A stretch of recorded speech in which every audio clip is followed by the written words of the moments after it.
Hello, I'm Bill Hettinger. This is one of the videos in our Finance Without Fear Small Business Tools series. This video is titled, Social Media is Free and Other Myths. So what are some of the things we hear about social media from our business clients? First one, social media is a waste of time. Anyone can do a social media job. You can't measure the value of social media. And my personal favorite, social media is free. As you'll see as we go through this video, these are in fact myths. Social media is not a waste of time. Not anyone can do a social media job. You can measure the value of social media, and social media is far from free. So let's start. Social media is a waste of time. Social media is not a waste of time if the goals of your social media program align with your business goals. So social media is a tool. One of the things you can do with social media tool is you can inform your customers about your products and services. You can also communicate with your customers. You can hear what the customers are saying about your company and your products. You can use it as a tool to handle complaints and resolve problems. If used right, social media can also be a tool to help get your customers to market for you. They can like your posts. They can blog about your products. They can review your products. Essentially, you can use social media to build a tribe that helps support your products. So it's far from a waste of time. Oh, but social media can be a waste of time if you've not defined the goals of your social media program, or if those goals do not align with your business goals. Like any advertising campaign, they need to fit with your social media needs to fit with your goals, and those goals need to support the rest of the business, support and align with the rest of the business. Anyone can do a social media job. Well, anyone can sit at a computer all day and post to social media. You can message your friends, you can like videos of cats, you can share the day's news. But a social media job isn't about liking videos of cats. It's about the goals of the company. So the role of social media is to support the organization. And there's three ways you can do this. You can put the message out, you can communicate with your customers, and you can mobilize the tribe. We'll look at each of these individually. Let's talk about putting the message out. It's a marketing and advertising job. You need to be able to do market research, product positioning, product promotion. The social media content that goes out must be native to the platform. And when I say native to the platform, that means it must look like it belongs on the platform in which it appears. If it appears on Facebook or Instagram or Snapchat or someplace else, it must look like it belongs there. It shouldn't stand out and look like an ad because it'll get skipped really quickly. So it must be native to the platform. Just like any other advertising must be properly designed, your social media content must be properly designed. Oh, and your social media content must link to your business goals. So what kind of person has these skills? Well, they need some sort of interpersonal communication skills. They need a good writing ability. They need some creativity. They're going to need some analytical knowledge to study how the social media content that they've put out there is working. And they're going to need some technical and computer skills. Now, you also can use social media to communicate with customers. In the case perhaps of a frontline customer service representative. So they're interacting with customers, they're resolving complaints, and they're also marketing products and services. So this too needs skills. You need to understand how to use the social media platforms. So on one hand, that's a technical knowledge, you know, how to technically use the platform. But there's a second piece of this where you have to understand what the user is expecting when they contact you, when they communicate with you via social media, which tends to be a relatively instantaneous response. And there's certain protocols that go with communicating on each of the platforms. So that skill's important. That communication skill is important. They also need good communication skills, good writing skills. Or if they're going to market, they need a knowledge of your products and services. And they also need the customer service skill of the ability to analyze situations and communicate effectively with the customer in all situations. Now, if you want your customers to market for you, you want them to share your content, you want them to discuss your content, you want them to tell your friends, you want them to blog about your products, you want them to provide 5-star reviews. Oh, and by the way, you want them to buy your product. You basically want your tribe, your customers, to get out there and tell everybody about your product, and you want them to buy it themselves. So what skills do you need here? Well, part of this is advertising and marketing. You've got to have engaging content. Again, it needs to be native to the platform. It needs to look like it belongs in that particular social media platform. The next piece here is you need to understand, or the workers need to understand the psychology of social media. They need to understand how people connect on social media, and they have to understand why people share information or don't share information on social media. So understanding the psychology of social media is critical, and it's very often an overlooked skill. It's important to know what people are doing, why they'll share it, why they'll like it, why they won't. And if you understand that, you can get your tribe mobilized and you can put out content that will get shared, discussed, blogged about, and wind up with 5-star reviews and wind up with sales. So back to the original myth. Anyone can do a social media job. Well, they can if they have an advertising and marketing background. They understand the technical side of social media. They have a background in customer, and they understand the psychology of social media. Now, as you might imagine, social media is therefore too important to be left to just anyone. This is a specialized skill, and it's still a developing specialized skill. Now, the next myth is you can't measure the value of social media. Well, you can measure the value of social media, and you typically measure the value of social media by the business results achieved. Remember, we started out with what do you hope to accomplish with social media? So, what are my business goals? Do I want to increase sales? Do I want to increase brand awareness? Do I want awareness and demand for a new product?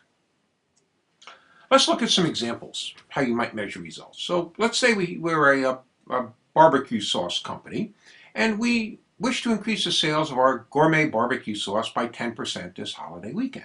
So how might you do that with social media? Well, you can go to some sharing sites and post recipes and appetizing pictures of the product or of meals prepared using your product. You can post a video demonstrating the use of your product. Or when you do these things, you might include a link to a discount coupon for your product. So how do we measure what happened? Well, we can look at the activities, the recipes posted, the pictures posted, the videos. We can measure the number of views, shares, likes, etc. We go into our social media analytic tools and measure those things. We can also look at we can measure the redemptions of the discount coupon. How many sales did I make as a result of these social media activities? Because that's the goal, in my case, increase sales. So we can measure the redemptions of things like discount coupons. We want to increase brand awareness of our honey maple barbecue sauce. So we can do things like go out to our tribe and ask them to post their favorite recipes using the product. We can reply to the customer posts and thank them for it, offer other suggestions. We might take them to a line that takes other people who might see the post to discounts on a particular product if they sign up on our website. So again, how do we measure this? Well, we can look at the number of views, the number of shares, the number of likes. We can look at how many new people we got added to our mailing list. Oh, and if we've offered a discount coupon, we can measure how many people and who redeemed our discount coupons. And again, we can measure the effect right to the bottom line of how much did our sales go up? Was our campaign effective? And did we actually increase sales or generate sales? And finally, let's take a product that we're about to introduce, our new fiery hot rib sauce. So what can we do? Well, we can put out the product on some of our social media sites and ask for feedback on the naming or the packaging of the product. We can offer free samples to customers willing to post recipes or reviews of the product. We might reach out to food bloggers for product mentions and reviews. And food bloggers and other types of bloggers, key influencers as they're commonly known, can be used to help us market the product. They're people who others follow, so we can reach out to them and hope they favor our product and we'll mention it and review it. Oh, well, we might allow the customers to pre-order the product. So how do we measure this? Well, we can measure the number of comments, the number of reviews, the number of shares received. We can do a sentiment analysis of the comments, shares, and reviews, basically go through with some technology and see what our customers or our potential customers are saying about the product. What are they thinking? What are the key sentiments they're putting forth in the forums? Do they like the product? Do they not like the product? Which type of packaging was most favorable? We can see what they're expressing in the forums. And finally, again, because we're focused on sales, and if you'll note, all of my measuring results sort of end with sales, we can measure the number of pre-orders that we received for the product, or the number of coupons we perhaps sent out for the product, but measure something associated with sales for the product. And now my final item here, the title of this presentation, Social Media is Free. And I bring this up and I use this as the title for the presentation because I invariably work with entrepreneurs and students who, when I ask them how they're going to market a product, they say, well, I'm going to use social media. Now, I've just described all the functionality that goes into social media. They say, I'm going to use social media. And I say, well, that's great. How much are you going to spend on it? And they say, well, nothing. Social media is free. So, social media posts are free. You can put free posts out in just about any social media platform. The catch is the free posts generally only reach your network. So you've got 10 friends on Facebook, they might reach a couple of your 10 friends. You've got 500 friends, they might reach a few more of your friends on Facebook.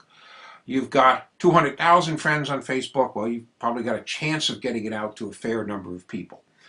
But free posts, the free activity, the posting activity is free. The rest of it is not. If you want an effective, measurable social media strategy, you've got to put in time and money into your social media. It is not free once you start committing time and money. So how do you make social media work? Well, you want to build your tribe, you identify your target audience, you want to define your message, you want to devise activities to get emails, likes, followers, etc. And basically you're spending advertising dollars in this process if you don't have all of this already. And even if you do, you're probably putting out new products, you're probably spending some advertising dollars. Oh, you want to create content of value to your tribe, which means you have to create blogs and posts. If you want to reward your tribe, you're putting out specials, you're perhaps putting out member-only events for members of your email list or members of a certain group that they're really happy to share amongst each other because they're getting a special deal. So the concept with social media is it's not free. Making social media work costs money. It's not cheap. You need a staff with social media and business expertise. They've got to create this content. You know, sitting down and writing a blog post, writing an ad, writing some native content takes time. You've got to get that content posted. You've got to understand the appropriate time during the day to post it, such that it gets maximum exposure. You've got to moderate your content if you're asking for people to join in a conversation about your product. You need somebody out there participating in the conversation, responding to your customers, responding to comments, responding to questions. Oh, and then you've got to spend some time on the backside analyzing and evaluating results. We just pushed this campaign out to sell my barbecue sauce on a holiday weekend. How did we do? Did we actually accomplish what we wanted? Did we make our sales? Did I make my 10% goal? Who bought my product? Help me focus my advertising and marketing efforts next time around. Oh, and then there's the technology side of this. In order to analyze social media, you're going to need some sort of analytical service. You're going to need some sort of analytical software. You can buy it for service from somebody else. You can purchase or rent the software yourself. But you're going to be putting some money out, and sometimes relatively big money, into the technology to analyze what's out there. It can be done reasonably simple in many cases, but if you want to go down and dig deeper, sort of get into the big data element here, it costs a bit of money and you need some relatively sophisticated software. So let's take a look back at those popular myths about social media we just talked about. So social media is a waste of time. Well, the reality is social media is valuable when it's part of a business strategy, when it fits your goals and you know what outcomes you want from social media. Anyone can do a social media job. Well, the reality is a social media job requires marketing, customer service, and technical skills. Experts are hard to find and they could be expensive. Social media is far from an anyone job. You can't measure the value of social media. Well, you can. Business goals should be set for social media activities, and branding and sales results should be measured. If you're going to do a social media campaign, you need to define the activities you're going to perform, and you need to measure the results from those activities. And finally, social media is free. And my final point here in this video is that social media is far from free. To get results from social media, you need to commit time and money.